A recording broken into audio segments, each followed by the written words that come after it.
আচ্ছা, যখন প্রচুর পরিমাণ বৃষ্টি হয় তোমরা কি করো বলো তো?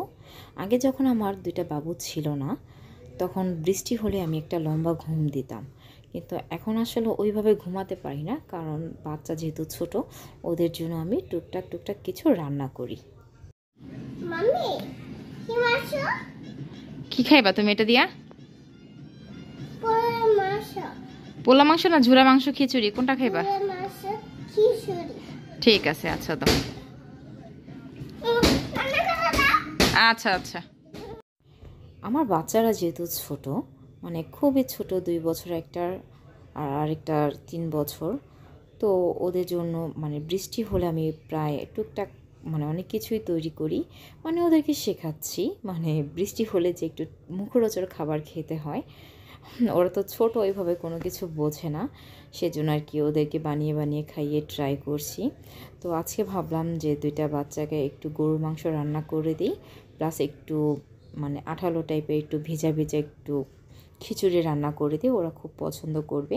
সেজন্য আর কি ওদেরকে আজকে একদম হালকা মরিচ দিয়ে হালকা মশলায় গরুর মাংসটা একদম নরম করে রান্না করে দিয়েছিলাম। ওরা খেয়ে মানে খুব পছন্দ করেছে।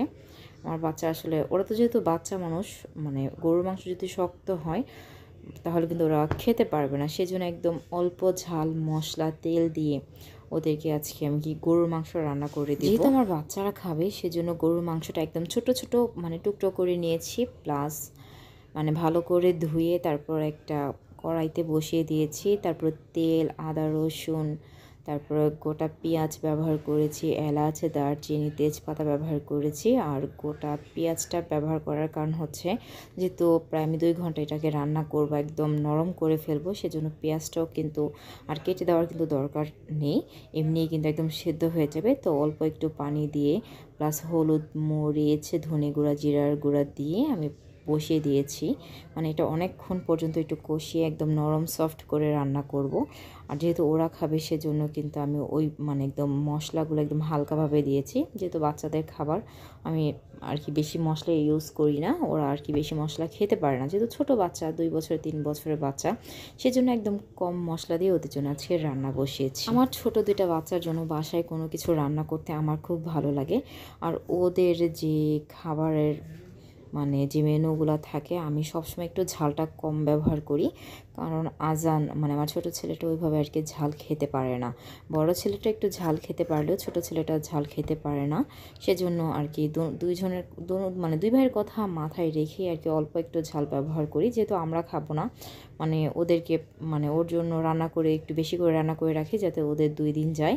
আর অন্য পাশে আমার মাখা যে খিচুড়িটা সেটাও হয়ে গেছে, এটা তো সামান্য পরিমাণ ঝাল ব্যবহার করছি আর একদম সিম্পলভাবে। আর রান্না শেষ করার আগে সবসময় লবণটা আমি চেক করে নিই লবণটা পারফেক্ট আছে কি না। মাম্মি মাম্মি মাম্মি এটা খাইয়ে দাও।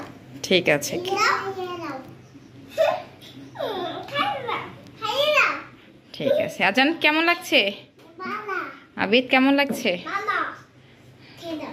খুশি হয়েছো? খাইয়ে দাও। আচ্ছা আচ্ছা।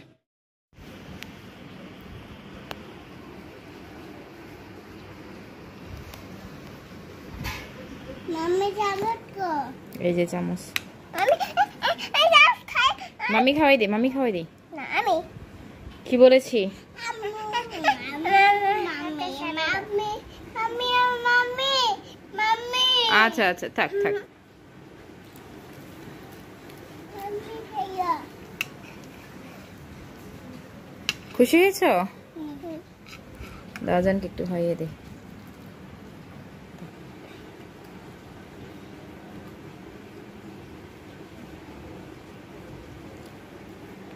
মা শুধু শুনে খাইয়ে দিছি।